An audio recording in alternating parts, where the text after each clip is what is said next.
ଖ୍ରୀଷ୍ଟୀୟ ଜୀବନର ପ୍ରଥମ ପାହାଚ କ'ଣ?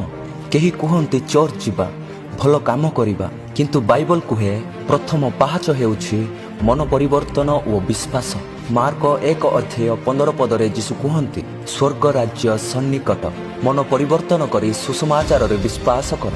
ପୁଣି ପ୍ରେରିତ 3:19-20 ଏପରି ଲେଖାଯାଏ, ଏଥିନିମନ୍ତେ ମନ ପରିବର୍ତ୍ତନ କରି ଫେରି ଆସନ୍ତୁ, ତାହେଲେ ପ୍ରଭୁଙ୍କ ଛାମୁରୁ ସାନ୍ତ୍ୱନାର ସମୟ ଉପସ୍ଥିତ ହେବ। ଆଉ ରୋମୀୟ 10:9 ଏପରି ଲେଖାଯାଏ, ଯେଣୁ ତୁମ୍ଭେ ଯଦି ମୁଖରେ ଯୀଶୁଙ୍କୁ ପ୍ରଭୁ ବୋଲି ସ୍ୱୀକାର କରିବ ଆଉ ଈଶ୍ୱର ତାହାଙ୍କୁ ମୃତମାନଙ୍କ ମଧ୍ୟରୁ ଉଠାଇଅଛନ୍ତି ବୋଲି ହୃଦୟରେ ବିଶ୍ୱାସ କରିବ, ତେବେ ତୁମ୍ଭେମାନେ ପରିତ୍ରାଣ ପାଇବ। ଏଠାରେ ମନକୁ ପରିବର୍ତ୍ତନ କରିବାର ଅର୍ଥ ହେଉଛି ପାପକୁ ଛାଡ଼ି ପ୍ରଭୁଙ୍କ ନିକଟକୁ ଫେରିବା, ଆଉ ବିଶ୍ୱାସର ଅର୍ଥ ହେଉଛି ତାଙ୍କ ଉପରେ ସର୍ବଦା ସମ୍ପୂର୍ଣ୍ଣ ବିଶ୍ୱାସ କରିବା। ଏହା ହିଁ ଖ୍ରୀଷ୍ଟୀୟ ଜୀବନର ପ୍ରକୃତ ଏବଂ ପ୍ରଥମ ପାହାଚ। ଆମେନ୍।